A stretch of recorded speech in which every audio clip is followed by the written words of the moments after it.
Oh man, as soon as I saw that, like I just like cried a little bit inside because I was like, oh man, you know that Tiger King meme? I'm like, I'll never financially recover from this. And I'm like, thank God I'm D series. At least I could just pull the one out of my garage and grab another one and throw it in there.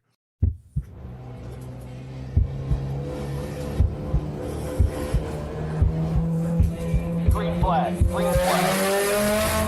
Welcome to the Blind Apex Podcast, where amateur club racers tune in to get faster.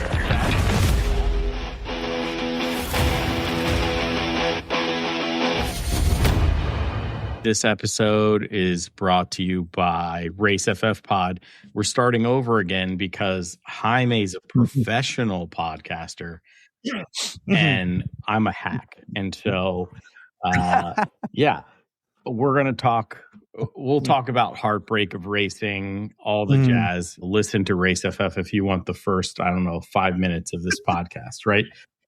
2 minutes and 50 seconds. Right. Okay. So that's what happens when the homie comes on. I get a little excited, and we're double recording and all that jazz. So redundancy. I like it. Yeah, a little redundancy never hurt. But Jaime's got the top secret joint, at least for the first couple minutes. So heck with it, right? Yes. So you were talking like you're building stuff. Mario struggled. I've definitely struggled this year and last year. I mean, I feel like it's a different struggle because last year, and I mean, you and me have been like touching base on this. Your biggest struggle was getting the car to do what you wanted it to. And then I felt like, at least in the conversations that we've had, towards the end of the year, you're like, wow, after going with every single sway bar scenario you had, again, having all the different final drive configurations that you have for your transmission available, you finally were able to get the car to a point where you felt really comfortable with. And it wasn't due to a lack of effort or lack of information. I mean, you had conversations that like you were going back and forth with people who I would consider as subject matter experts, telling you maybe one way, and then you found a way that was actually different. And from what I gathered, you felt like this is the most comfortable I've ever been in the car. And now like you've hit like essentially some parts failure, which, it sucks, but it happens. Yeah. So yeah, for people who haven't listened to prior podcasts, I smoked a clutch at the end of last year at the big crossover event, but it still worked, and we did 3 standing starts on it, and I came from P21 to like P7 or P5 or something like that over the course of 3 races. So yeah, you're charging right. for The car worked great. Right. And so this winter, I was like, I'm not touching this car. I'm going to install my new AIM dash data system and my new camera, and I am going to come out hot. Right. And that's exactly what I did. Right. I came out, I got my first win on the Saturday of my first event. Okay. That's and on Instagram, you can see the champagne shower I got as my first win. Okay. All right, fine.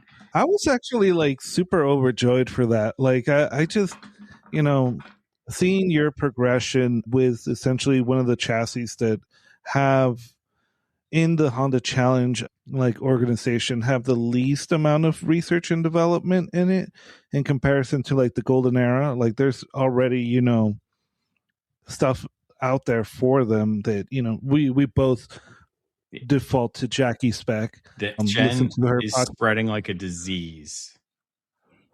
But it is a solid vehicle. I really like the car. I am dumb, so I sold mine and bought an EG again because I am a trash panda and I enjoy being able to get my transmissions for $300 to $400. Mind you, I still have to fix them all the time.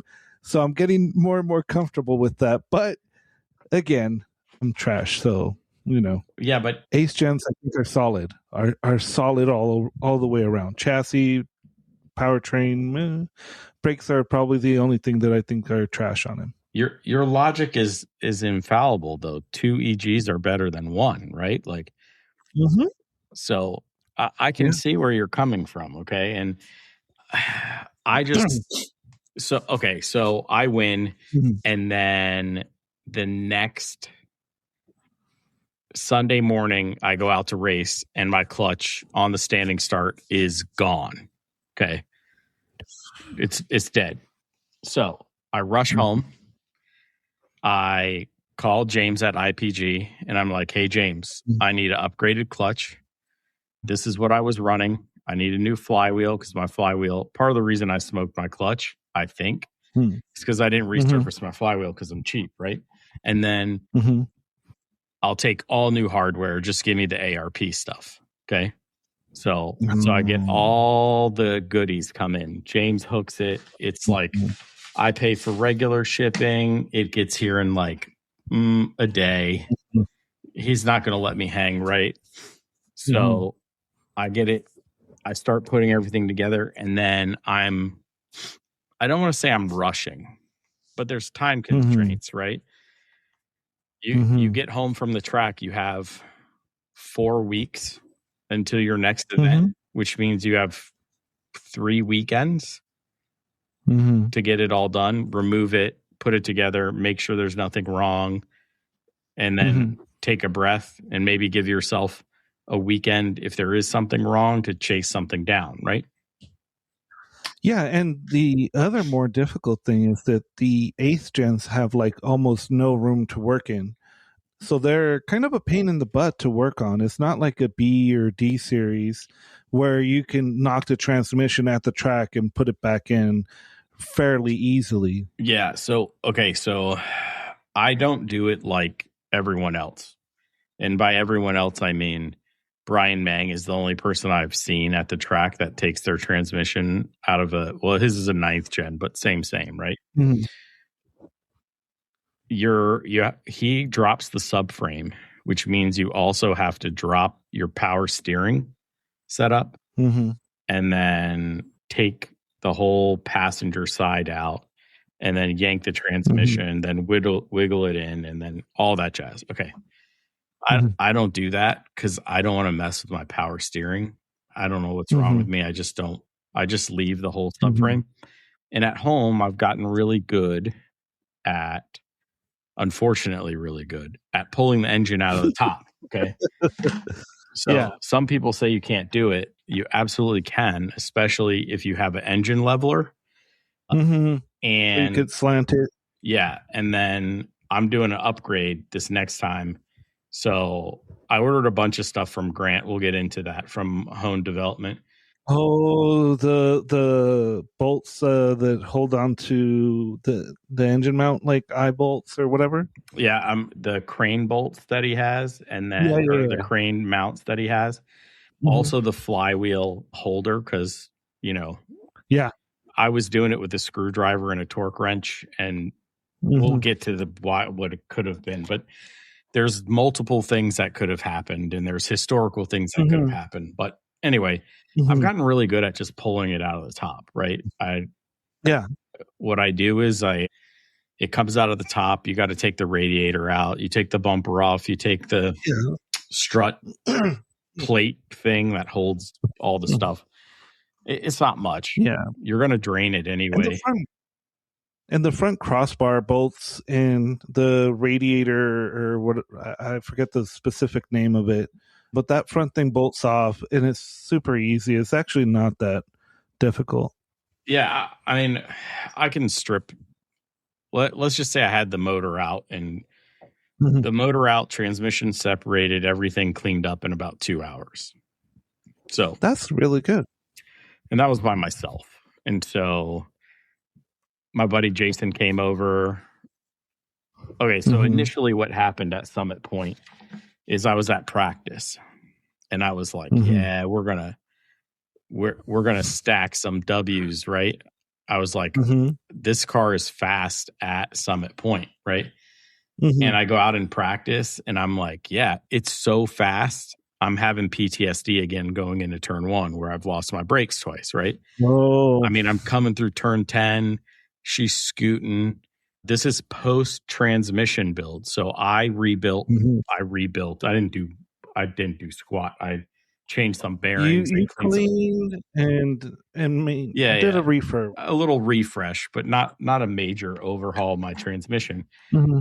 Well, like 5 or 6 laps in, the thing just shudders real bad, and then no gears. I have no power to anything. Engine's still running.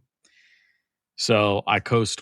You haven't been there. I coast from turn 7 at Summit Point up the hill and get it into the hot pits. Okay. Wow. So I go from 7, 8, 9 up into the hot pits and park, and then they come tow me. The guy who tows me goes, "Yeah, you left a ton of transmission fluid, gear fluid all over turn 5." And I'm thinking to myself, that's not possible. One, I don't have my cooler in the car anymore. I used to run a transmission cooler. Mm-hmm. And this car only takes like 1.5 quarts of transmission fluid. So if it blew up, it's not a ton of it, right? Like, yeah. So anyway, we get back, we jack the car up. I'm looking around. Somebody's like, it's an axle, it's a this, it's a that. There's no holes, there's no nothing. The axles are fine. But there is fluid. No fluid. None. Oh. And so I'm like, I try to start the car again and it won't start. And Zach, one of the guys that races with us normally, he goes, I think it's trying. I think I can hear it try. But it wasn't really working. So I jump out of the car and I take the 2 10mm bolts off for the window, like the to see what the flywheel looks like. Because if, that's where the starter's hitting. And I stick my finger in there and the flywheel moves with me just touching it. Like it moves a whole inch. Right. I'm like, you're like, I think I found the issue. Yeah. And so the guys were like, hey, just pull it out and bolt the flywheel back on. And I'm like, I'm pretty sure it won't bolt back on. Like it doesn't work that way. Mm-hmm. So anyway, we get it home. The flywheel, there's metal everywhere. I've destroyed the starter. I've destroyed the transmission housing. I've destroyed the crank. I've destroyed a brand new Exity Stage 1 and ACT flywheel, lightweight flywheel. The ARP bolts, well, the pressure plate bolts are still good, but the rest of them are smoked. None of them show any threads. They pulled metal right out of the crank. So, yeah. So anyway, that's what I found. So now I need a new engine. They're about $1,200, which isn't like, it's not the end of the world, but I could. But it's still like you weren't expecting that. Well, yeah, and I just spent $800, $1,000 or whatever on a clutch and flywheel. I got to do that again, and now I'm risking it. So I was going through the motion, and I was like, how much is a Z3 transmission? Excuse me. And expensive. I can find them between $1,200 and $1,500, right? Okay, that's not that bad. It's not that bad, except for going to have to go through the transmission anyway.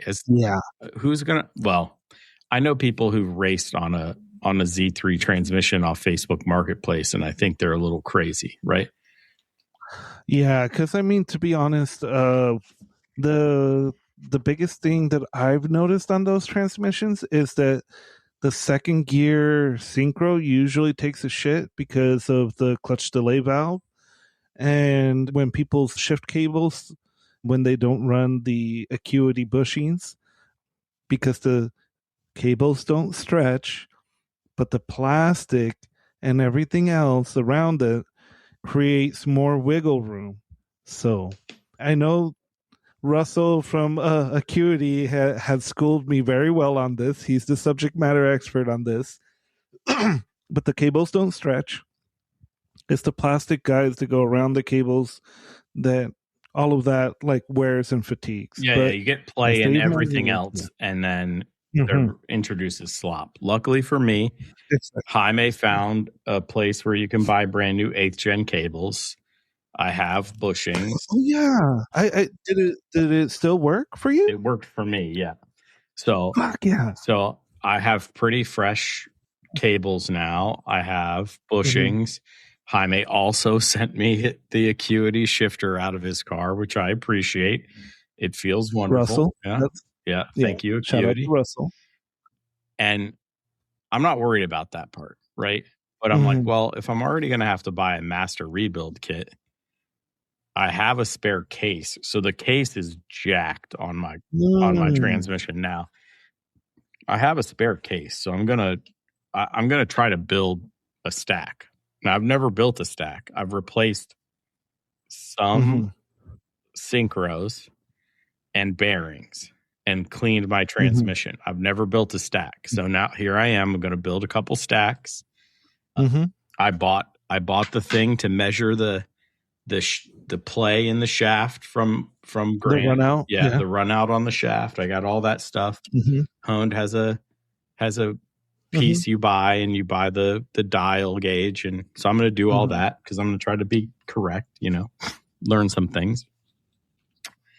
But yeah, so if I already have to spend $800 or whatever a master rebuild kit's going to be, why am I going to buy a $1,200 transmission when I have multiple totes full of gears, shafts, final drives, and I have a spare case? So once I get the transmission squared away, I'll start really engine hunting, and then we'll figure this out. I'm hoping to be back by June, though.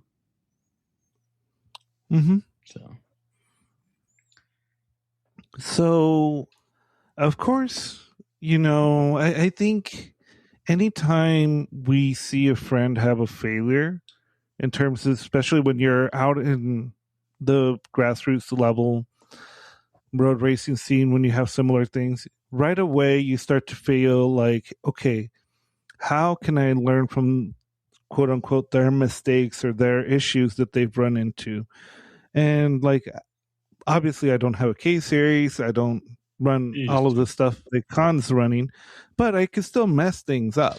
So I had a long conversation with Evan about this, because as soon as I saw that, I'm like, I need somebody who's been really mean to K series, and I think Evan is a good example of that, of somebody who's been mean to K series. Again, back-to-back Grid Life champ. And Club there TR. was one thing he meant. Yeah. One thing that he mentioned, and I think even Mario Miron posted about this, that 4-piston makes a 4-piston diamond claw crank lock. Yep. I don't know if you've ever heard of that one. Not until after I ripped the flywheel off the crank. Because I was talking to him, and he's like, sometimes he's seen that when there's an issue where the bolts don't fully seat. Yep. Okay. Or maybe they're a little bit too long, because ARP made the ones for the D series. And I was tripping out about that, because someone was really nice from the Northeast and said, Jaime, I know you run D series. Would you like ARP flywheel bolts? And I'm like, oh, awesome, thanks. And then I started thinking, why does this racer have D series bolts when they don't run a D series? They run a K series. I'm like, I don't know. Free parts. That's my favorite flavor. So I took them, and that's when it's in Project Gloomy. But I found out about that after talking to Evan, and at least that was the theory that we were talking about. Seems like, it's a failure from the piece of metal that's spinning at 9,000 RPMs. 8,000. I'm not Evan. Well, so. Well, I mean, we don't know. Well, that is paired to the crank. So it's actually, so that buzzsaw that steel buzzsaw that's spinning at 8,000 RPM into cast aluminum it's kind of scary. So having that little spacer essentially makes it so that you don't have the issue of it bottoming out and giving you a false, like, yeah. So again, we're dealing with tolerances here, and like that's just something I never even considered. So yeah, a lot of K series ones are the D series bolts because, again, great thing on Honda, they keep things the same. So they're super proud of these bolts though. The Honda bolts are $8 a piece. You need 6 of them. Mm-hmm. The ARPs were like $50 for the set. So I was like, I'll be cost effective and get the good ones. Okay, I probably won't do that anymore, to be honest. But well, you better be getting that claw grab thing because okay. So all right. So let's talk about this because I've had 2 Honda Master Techs look at my photos. I've had Darren, my buddy Darren, who's been on the podcast, who was like, yeah, the only time I've seen that is with the X. So I was cost effective and I reused some beat up dowel pins. So the dowel pins in my engine that line up my transmission were a little beat up. And if they're off, they can cause havoc. Okay. So that's one way to do it. Okay. I mean, yeah. Okay. I'll give you that. I mean, I looked it up. It's common across almost all cars. If you misalign that, you're going to have a problem. Okay. So don't be cheap. They're like $2 a dowel pin. If you mess them up, heck, I think I'm going to go order like 10 of them. Okay. Yeah. I'm going to order them brand new, freshies in the red and white Honda package just for me. They're going to go sit, in the bolt storage container. And if I mar one, I'm ripping it out. I'll put a fresh one in. Okay. What's $20 between friends? Okay. Yeah. My mistake. 2, when you put a flywheel on, clean the snot out of the crank, clean all of it, and then clean all the holes. Because if you get something in between the crank and the flywheel, that it could be torqued, but it could be off by that little bit, and then it starts to wiggle and shake. Okay. Especially when we spin them to see Jesus. Okay. So that could have happened also. That's something that could have occurred. And I mean, realistically, there's also the all of the above scenario where, everything stacked up possibly could have been the ultimate culprit where maybe, the crank thing and the bolts, if they were all like good, the dowel pins wouldn't have been that big of an issue. But I think now that you're mentioning all of these things put together, once you start stacking tolerances higher and higher, you're at a greater capability of being out of tolerance instead of, mitigating yourself. Yeah. So that's all possible. But I mean, what we do know that happened was that at one point or another, the flywheel sheared off. Yeah. And tried to exit the engine bay. Well, it made sure to cut some holes too. Again, it's a steel buzzsaw. It did really good work at that point because I saw the starter. That I was really impressed that the starter was still together in one piece at that point.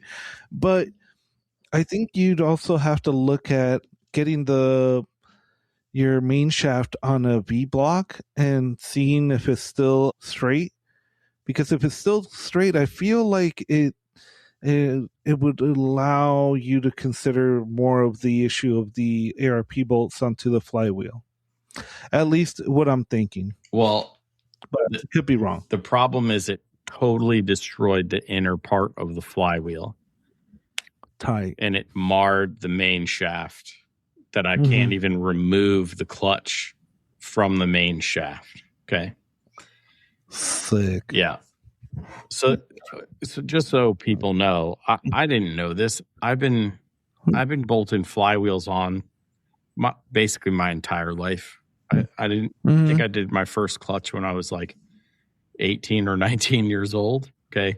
It's not my first rodeo, but I didn't know that ARP K series bolts and specifically light flywheels. And I have the ACT one I bought is the lightest one that exists for K series.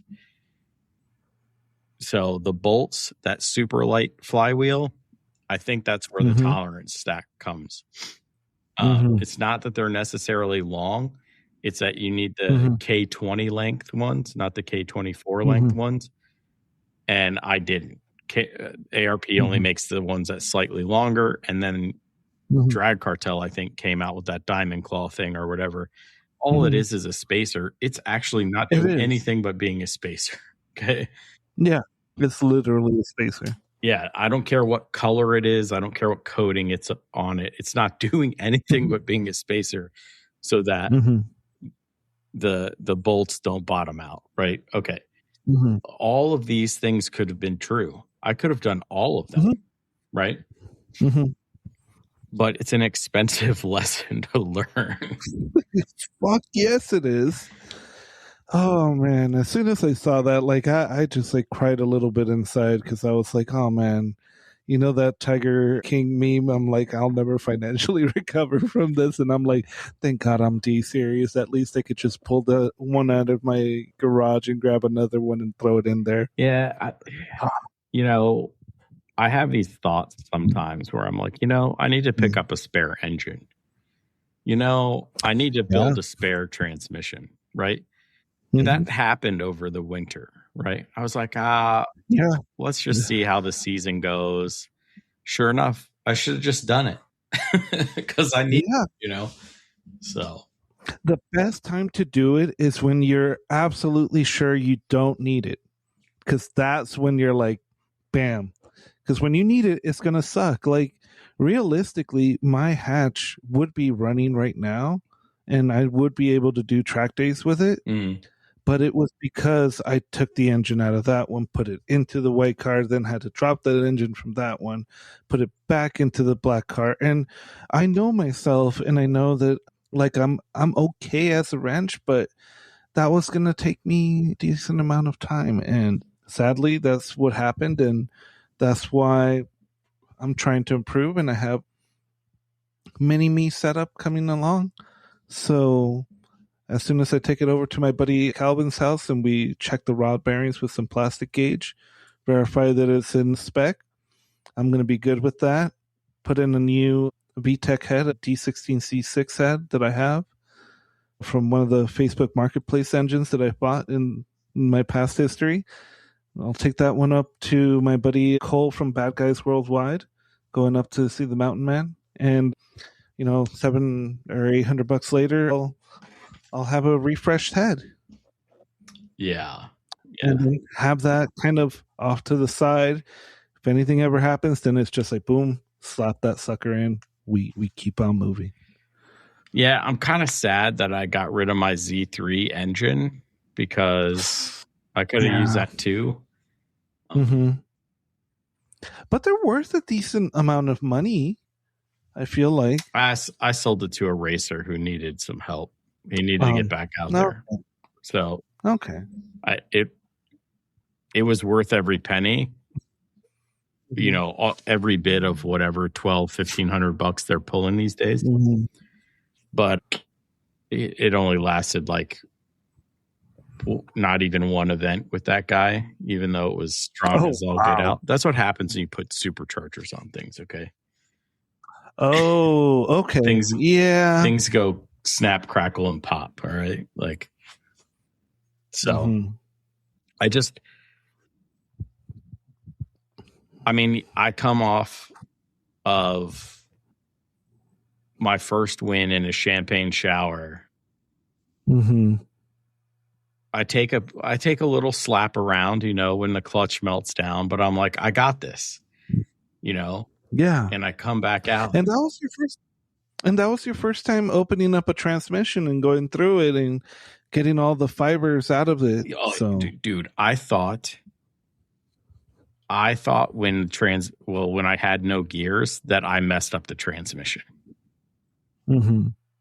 That I messed up what was the easy part, air quotes, Mhm. easy, and the transmission stayed together. The gears are fine, so I just have to figure out how I'm going to get them out.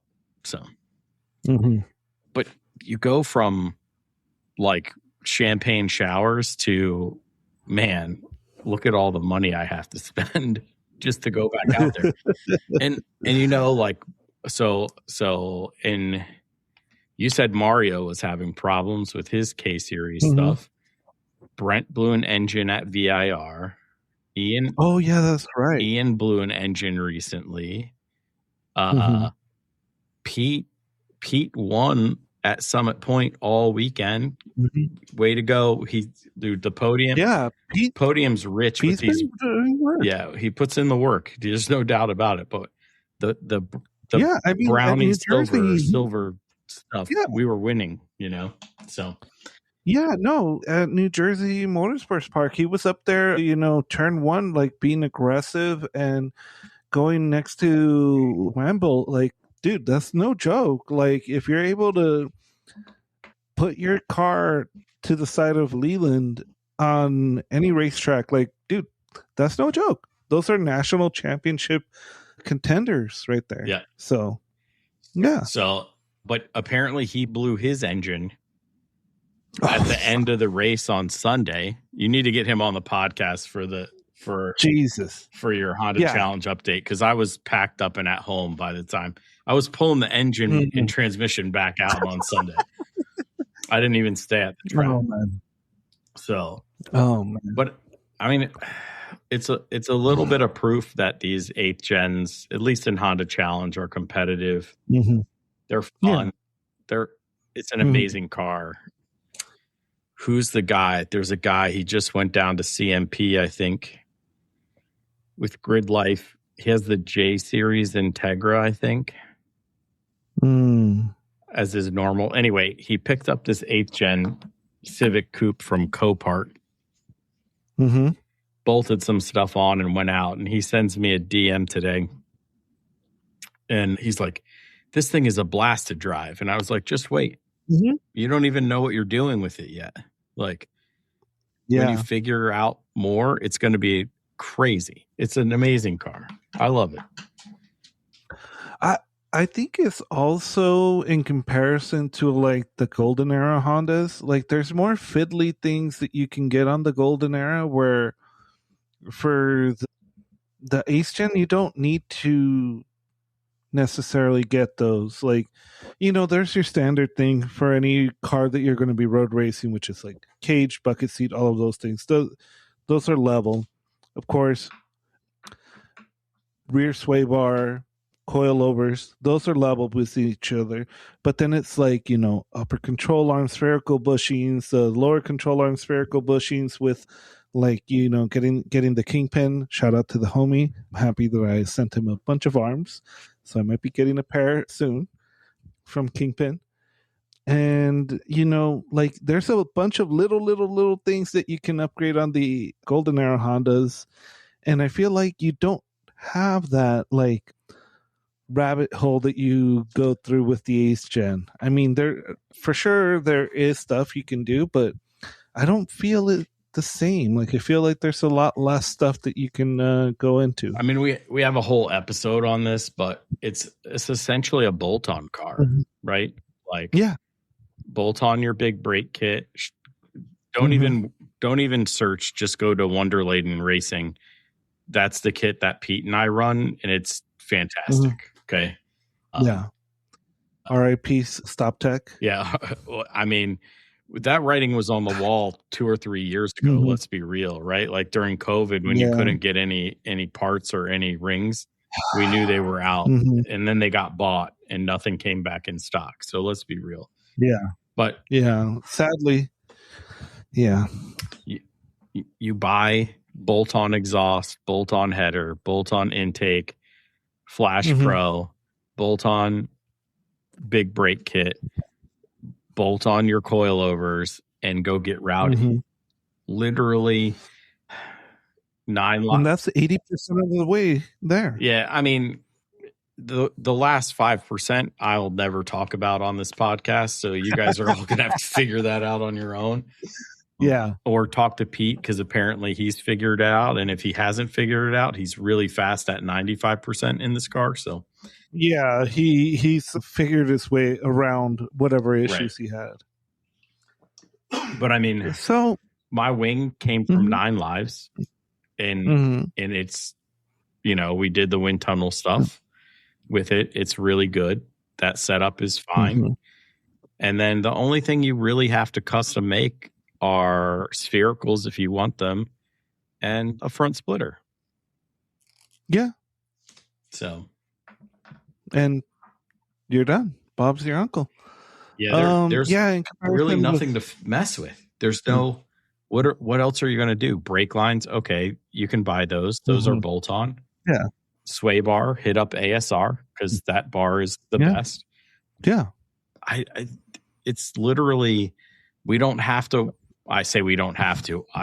They don't make a geometry kit, so I couldn't tell you if a geometry kit would work. It's also illegal in H2, so I can't tell you.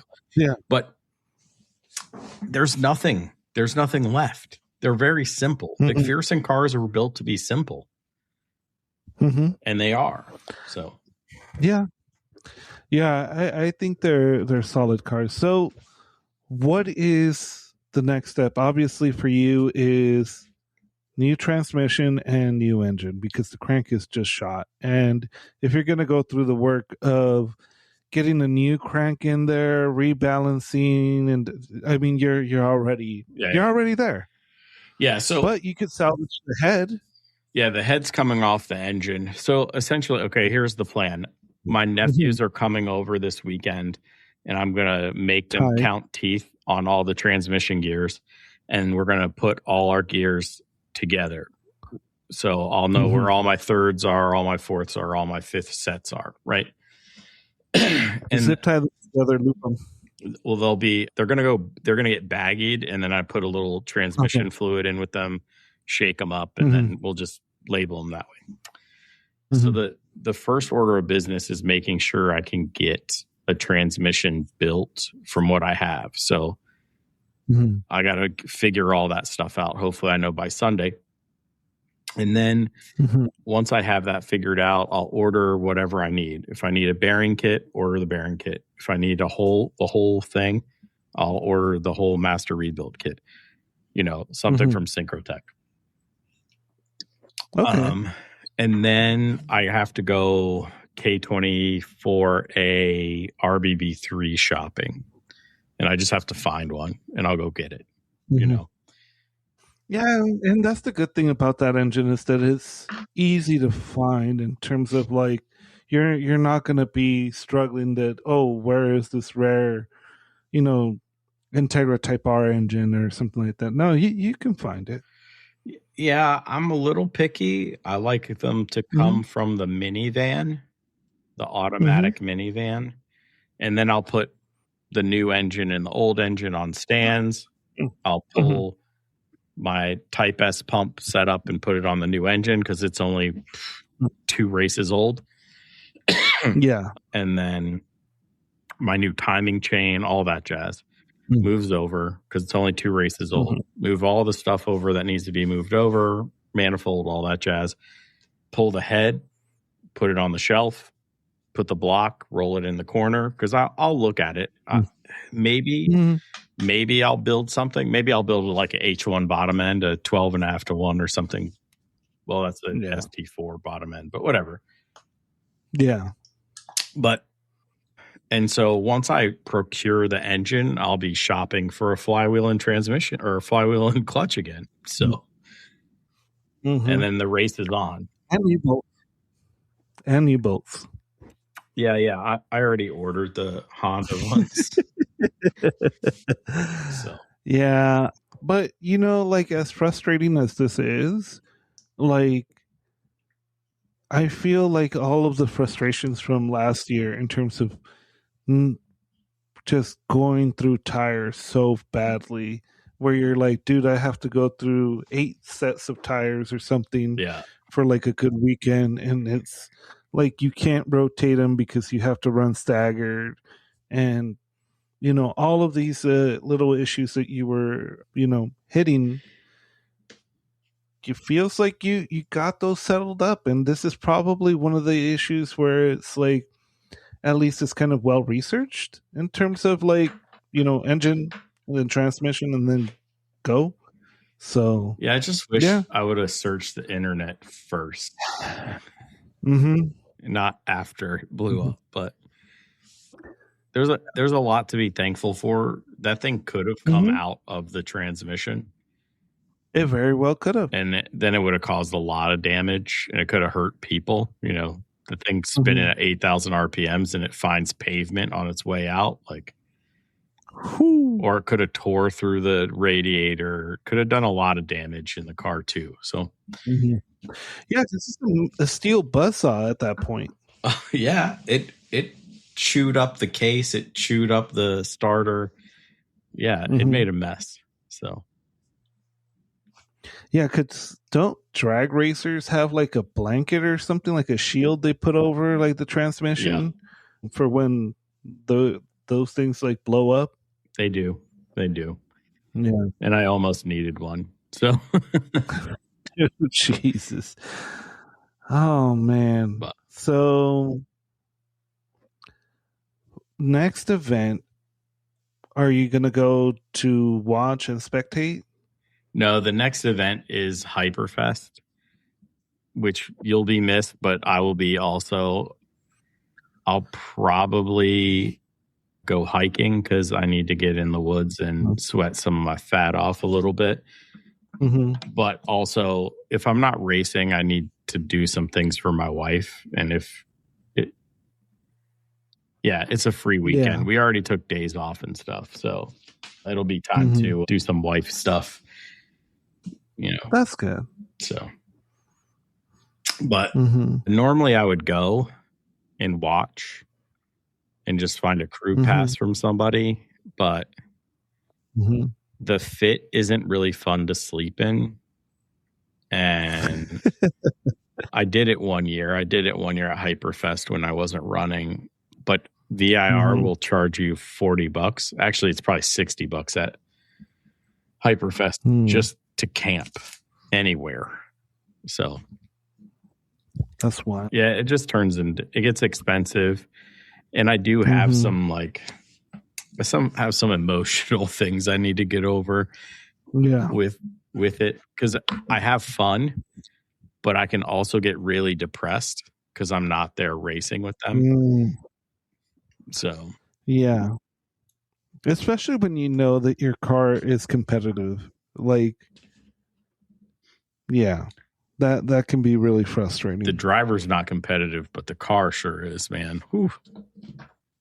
So yeah, that's a rough one. I understand that. Like for me, I've gotten to the point where I really do enjoy some of the company out at the racetrack, and since I've been kind of down in terms of cars, I haven't had like a lot of track day experience recently. I've had to like just go and hang out, and it is kind of a bummer. So I do understand that. But man, like I'm actually borderline about to sign up for another event. Again, it's a SoCal very cheap track day. One day for Button Willow. I think Carlos is taking his girlfriend out. She's going to be driving, so I kind of want to go out there again to take the white car out. I talked to Jackie to do some lap analysis of my last lap to see like what I was doing wrong, because I have this thing where usually for me my fastest lap is during the first session, and then after that, like I feel like I go faster, And then I look at my lap times and they're slower, and I'm like, well, this is dog shit. Like, I don't know what I'm doing. Yeah, Jackie will fix you. It's fine. You're probably over driving. That's why you think That's you're what it going was. faster. But there's lots of ways. I mean, she's going to have to get in there and figure out what type of overdriving you're doing. So, oh no, she looked at my dad and she was like, "Oh yeah, this is clear overdriving. I can see your max speed is way higher, and then your min speed here is way lower than your." Yeah, she's like, "Yeah, you're trying hard," and I'm like, "Yeah, I was trying hard," but she did mention that it looked like on some parts where I was quote unquote well, not quote unquote, literally overdriving. There's data for it. She's like, there were sections where you were carrying more speed. It looked like, and my min speed was a little bit better in certain areas where if I put that all together, I could drop like 3 seconds. So I was like, oh shit, like that would be pretty good. So that would get me closer to where I would like to be for the white sedan. And again, that was the first time I drove it at Buttonwillow, and I haven't been at Buttonwillow in like 3 years. And that's a very technical track.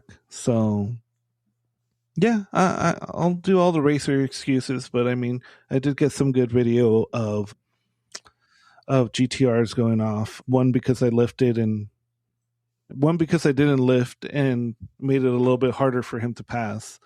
And then you're in a single jingle. Don't give him any excuses. I mean, like, it's single jingle, but it carries really good min speed because I saw him right before the Esses complex, and I'm like, oh, he's coming up, and I'm like, all right, let me send it through really hard so that I don't slow him up through this section. And then I'm like, oh, he's still back there, and we come out to the straight, and then he pops out, and I'm like, oh, okay, there we go. So I went as far right as I could, gave him the point by, but I didn't lift. I was still buried in it. And he's probably got tires. One tire is wider than both your front tires, Jaime. What are you giving him excuses for? For sure they were. And I was still on the Honda Challenge spec wheels, so they were 15x7s. Right. So they were the narrow boys.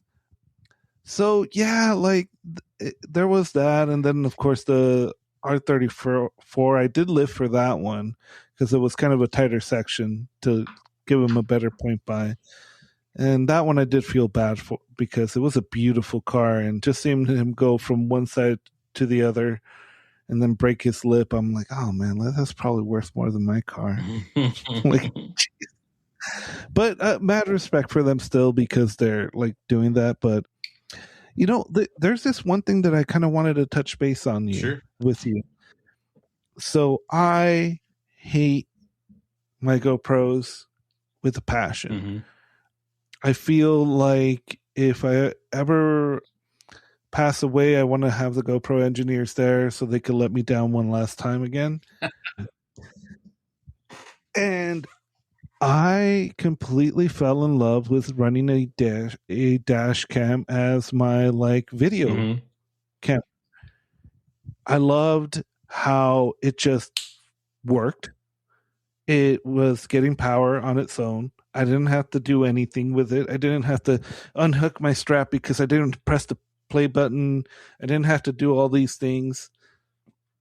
So what are your thoughts on running a dash camera for like video? I'm okay with it. I don't. It depends on your goals. Okay. Mm-hmm. There are guys who run when they have GoPros, they buy the cheap Amazon dash cam because I'm sure you were cost effective and got yours on Amazon too. Yeah. And they just run 2 cameras because when they're racing, they're required. In our region, we're required to run a camera. And they're like, they can't both fail at the same time. And if they do, like, look how much I tried, right? Okay, I get it. I have zero love for the GoPro. I believe they should all be thrown in the trash. I went the less cost-effective way, and I run a Smarty Cam hooked to my dash. Okay, then yeah, the Smarty Cam is pretty much the killer of everything. Like that thing is dope. Okay, except for I sold my Garmin Catalyst, the Gen 1, to Zach. And a lot of the guys are using the Catalyst because it's really easy to just pull up the tablet and look. Yeah. But the tablet and the camera essentially sync up. All your data is right there. Your camera's right there. Ease of use. Ease of use. Yeah, it's not going to get you every nook and cranny. But if you're just V-minning, it's great. I think it's fine. Yeah. There's a whole podcast on V-mins and doing V-min tables and blah, blah, blah. Okay, so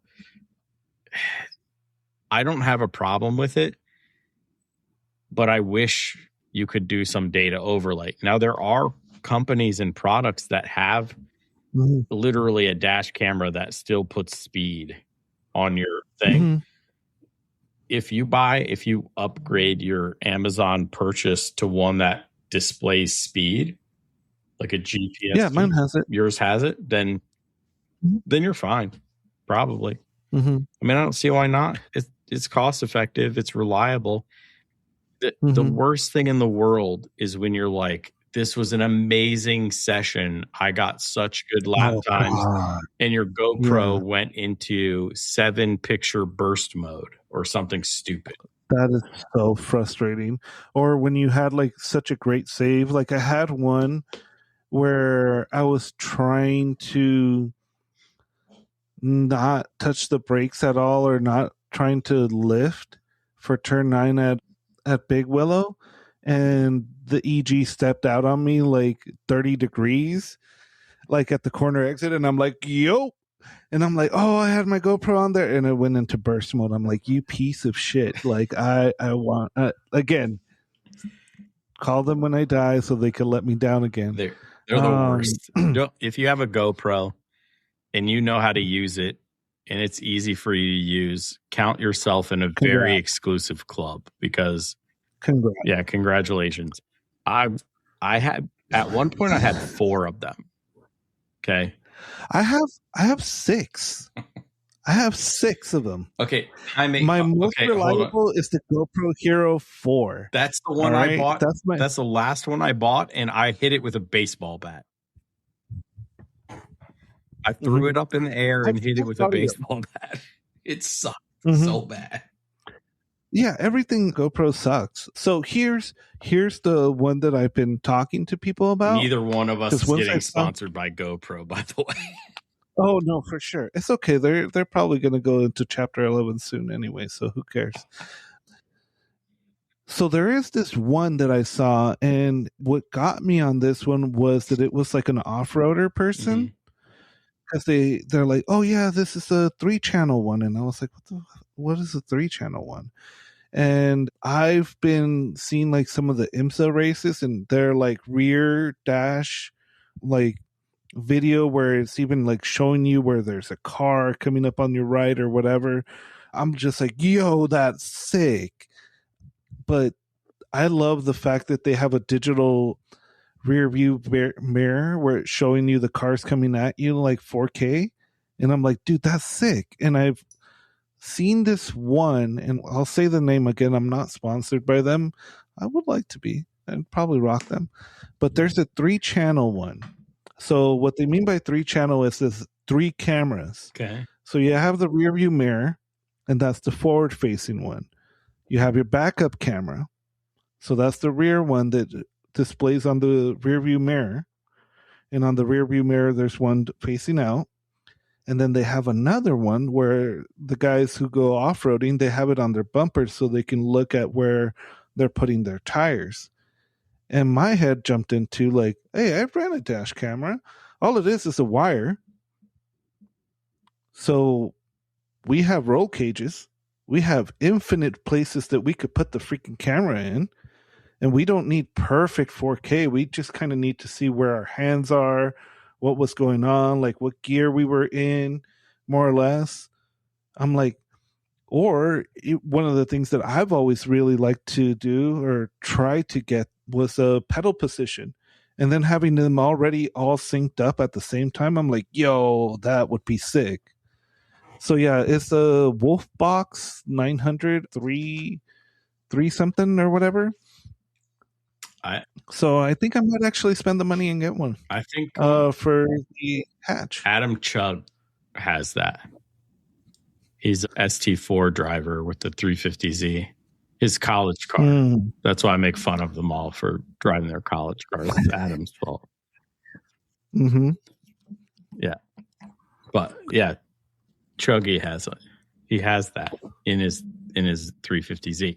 I use, and he likes it. I use a backup camera as my rear view, not a primary per se, but because you can't really see that far behind you. So when I'm looking far away, but when things are getting dicey and they're getting close and we're really scrapping close, I need to see how close, and that will absolutely show that. So yeah, but yeah, and let's be honest, there's also another added bonus, which is when you're backing your car up to your grid spot and you can't see shit because you got a halo and you got a helmet. You look at the mirror, you're like, oh, we're there. Not just that, but when you're backing out of your paddock spot and the rando who's never been there, who's lost, who's looking for somebody else's car is doing 25 miles an hour and you can't see because of the halo and all that jazz. You got a shot at stopping before they run into you. So yeah, all of those things I think are really cool. So yeah, I think for the hatch, for the race car, I'd probably do that. And then because it's a wired camera, I'll probably look at having it kind of be in the cabin view versus pedal view. Like I'll see which one I think probably would work better. I think probably cabin view would be a little bit better. But yeah, that's what I've kind of been seeing, and I'm like, like why aren't we doing more of that? Because I think the one that I was looking at, the G900, it's like $300, and you get like a shitty GoPro, like the non-black edition or whatever. It's still like $360. You said the G900? G900 3 input or 3 spot or Trio Pro or something like that. Tri-Pro. There we go. Tri-Pro. Yeah, like that thing is sick. I think on Amazon right now it's on sale for like $313 or something. Somebody sponsor Jaime. Yeah. Yeah, $313. Dude, I would rock with that. Yeah, I mean, look, I think that would be a sick sponsor for like wheel to wheel series, because let's be honest, you and I are fairly, we consider ourselves kind of tech savvy. I mean, we're doing a podcast that's not quite downloading a PDF difficulty, but for a lot of the racers out there, this would be a really simple thing, because it's like you plug it into the aux port you should have open already, and then you just run freaking wires and mount them. Like, they're pretty idiot proof at that point. Get a big ass SD card for it, and dude, it comes with a 256 card. Yeah. Get a second one so that you can swap them out. Oh. You're set. Okay. Yeah. If I wasn't buying an engine and transmission and stuff, I would have sponsored this for you. Nah, I should probably reach out and then like try and get like some like the Honda Challenge discount or something to get that running for people, because I think it's a cool setup, and I mean, if it works as a dash cam, it should be fairly robust. You'd hope so. Yeah. It has night vision for those endurance racers. Mm-hmm. Look at this. This thing's got a lot of stuff. I'm going to look at that. Yeah.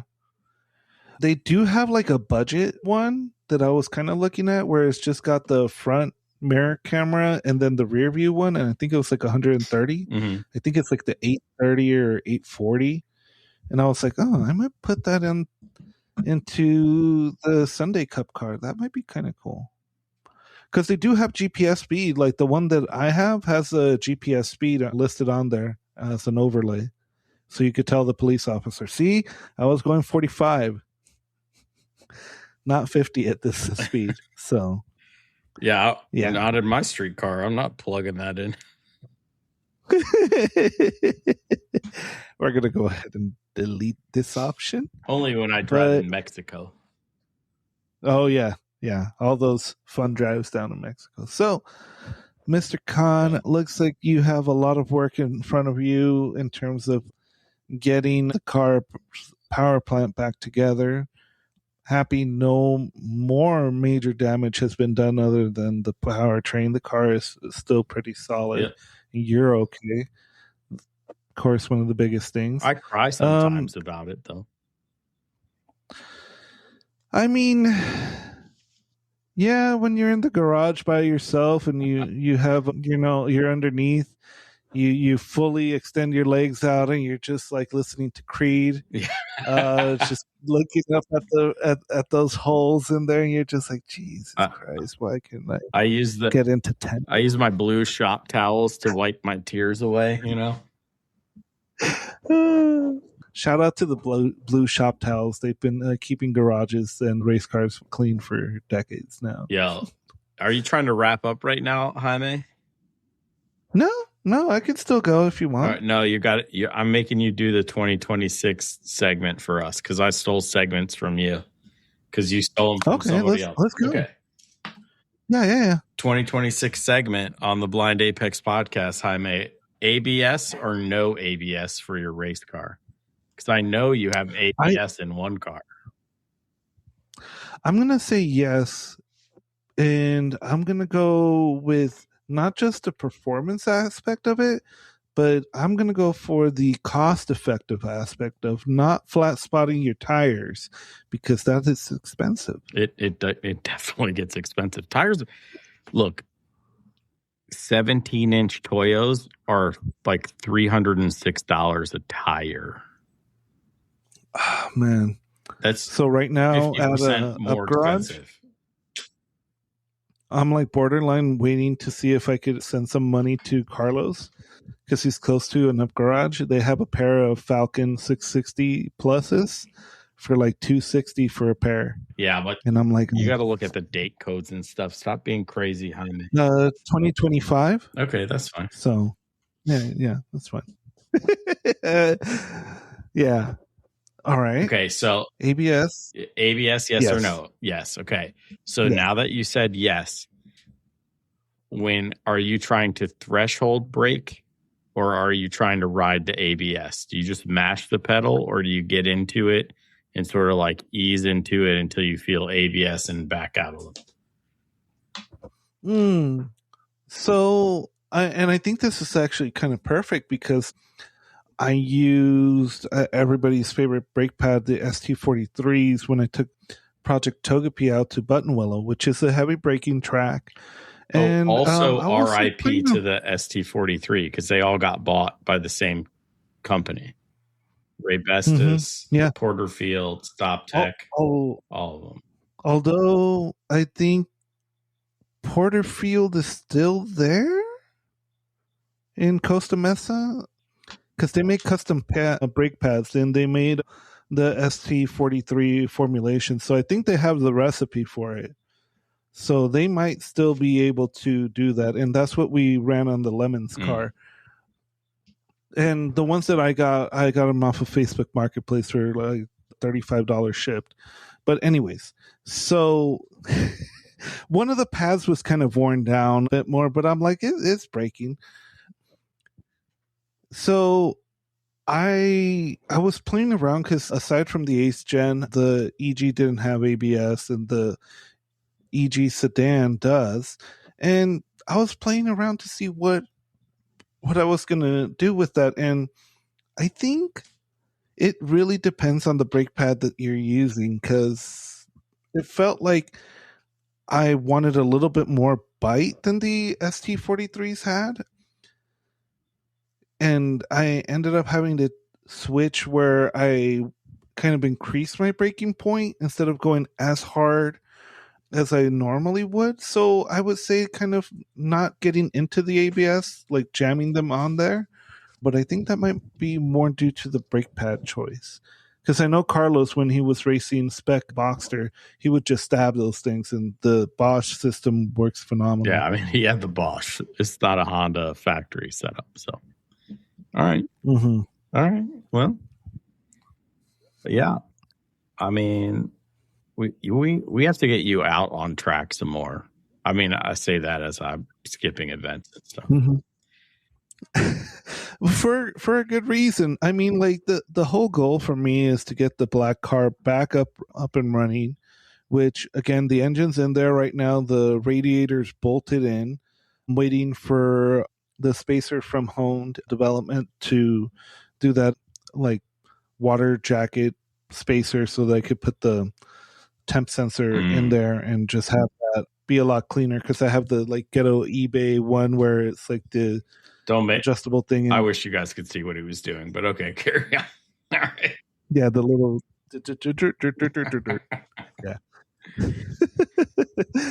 yeah, it's that little coupler that has like the two ends, and you put the hoses together, and yeah, like it's not aesthetically great looking, and you know, if I needed to replace a hose, it would be annoying because then I'd have to cut it in half and force it in and whatnot. So yeah, like that should clean up that upper rad hose part. But aside from that, the car, as long as I don't mess up the wiring, should be good. And you know, I haven't touched any of the flywheel bolts on that one, so hopefully everything's good. But remember, because I know you do listen to the podcast. Every Monday. I was working on the transmission, and then it like slid off of my table, and then when that happened, it knocked my engine over, and it like hit the intake manifold onto the ground again. It kind of like more or less like slid down. So I haven't seen any damage onto it. Hopefully everything is good, and I don't have to worry about it. And the car will turn on and be a D series and just like run perfectly and be happy. But yeah, that's kind of my like biggest thing in the back of my head, where it's like, oh, what about that? Well, hopefully we'll pray for you, Jaime. It's fine. Yeah, I mean, I do have a smoke tester, so theoretically I could just open the oil filler cap and put the smoke tester in there, and if there's any like weird things going on, it would leak out, I guess. Yeah, you have to figure out what's. Doesn't the water jacket? Isn't there a water jacket on that intake manifold? I think so. Maybe It's been a long time since I've looked at a D series motor on it. Yeah, I mean it's looped. The one that goes from the back of the block that would go into the heater core, that one's looped. But I don't think anything goes into the. I could be wrong. It goes into the throttle body. It still has the old school fast idle valve. You're probably okay. But yeah, I hope so. It wasn't like a bomb. It was more like, and I'm like, no. My knee. You didn't dive and like jump underneath it and try to catch it like a baby. Kind of did, because I reached for the transmission, and then this one got like hit with a collapsible table, and then it just like kind of slid under the collapsible table, so the table kind of like broke its fall, but it still fell. Okay. Yeah, and the engine was on the ground already, so it wasn't like sitting from a high position. So it kind of just like rolled onto its back. Oh, yeah. Late podcast pro tip. Don't build transmissions on collapsible plastic tables, because they usually can't take it too well. Yeah. Dude, having a diff in there makes the transmission significantly heavier. Yeah. I went from having a spare one that wasn't working well to my race transmission, and, you know, replaced the force gear because that one was all chewed up. And shout out to the homie 404 Che on Instagram. He's always been like helping me out with like rare little single cam stuff. He's like 40 minutes from my house, and Yeah, he gave me a whole gear set for like a single jingle. I think there were some CZ gears in there as well. So literally everything that was broken, he had a brand new spare in there. So I just soaked it up with gear oil and slapped it back in there, and he saved my ass. They were all in pristine condition too. Lucky you, lucky you. They don't hand out K-Series gear sets anymore, you know. Fuck no, they don't. That's why I'm staying D for a while. Well, actually, we'll talk about something coming up.